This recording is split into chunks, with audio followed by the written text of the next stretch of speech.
கண்டுபிடிக்க வேண்டும். நீ அறிவாகவே பேசுவதில்லை. ஒரு முதலமைச்சராக இருக்கிறாய், சீமானை போல பேசுகிறாயே. இங்க பாருங்க, இப்ப நீ என்ன பேச வேண்டும்? இந்த 32 பேர் இதை தள்ளி போடு என்றால் இது என்ற உனக்கு உன் தலையில் விடியாவிட்டால் இன்னொருத்தன் தலையில் விடியும். அது அல்ல. 32 பேர் போதுமா என்று கேட்கிறேன். 40 பேரே போதுமா என்று கேட்கிறேன். எதற்காக 40 பேர்? அவனுக்கு எதற்காக 80 பேர்? கேட்கவில்லையே. நீ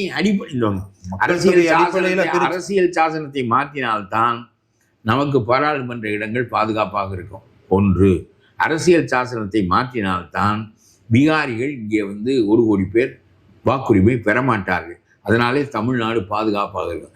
அதையெல்லாம் விட்டு முஸ்லீம்களுடைய உரிமையை பறித்து விடுவார்கள், முஸ்லீம்களுடைய ஓட்டை எடுத்து விடுவார்கள் என்றால் நான் உன்னையும் சீமானையும் இந்த இடத்தட்டிலையும் திராசில் வளத்தட்டிலையும் வைத்து பார்ப்பது போல பார்க்குறேன். என்னென்ன ஒரு அறிவாக பேச வேண்டாமா? ராஜாஜி இருந்த நாற்காலியில் ராஜாஜி இருந்த நாற்காலியில் அதுக்கு பக்கத்தில் போனாலே அந்த வாடை அடித்தாலே ஒருத்தன் அறிவாக மாறுவானே. ராஜாஜியும் காமராஜரும் இருந்த நாற்காலியில் நீ உட்கார்ந்துருக்க. நாடு எவ்வளவு சீர்கெட்டு போச்சுங்கிறதுக்கான அடையாளம் அது பக்கம் இல்லை. சீமான் மாதிரியே பேசுறியே நீனும். அதனால அறிவான விவாதங்கள் நடக்க வேண்டும். எது பேசப்பட வேண்டுமோ அது பேசப்பட வேண்டும். அதாவது பீகாரிகள் 1 கோடி பேர் உரிமை பெறுவது எப்படி, இந்த முஸ்லீம்களுடைய வாக்கை எடுத்து விடுவார்கள் என்று சூடேற்றுவது எப்படி, எல்லாம் பொய்யை தவிர உங்களுக்கு தெரியாதா? எப்படியா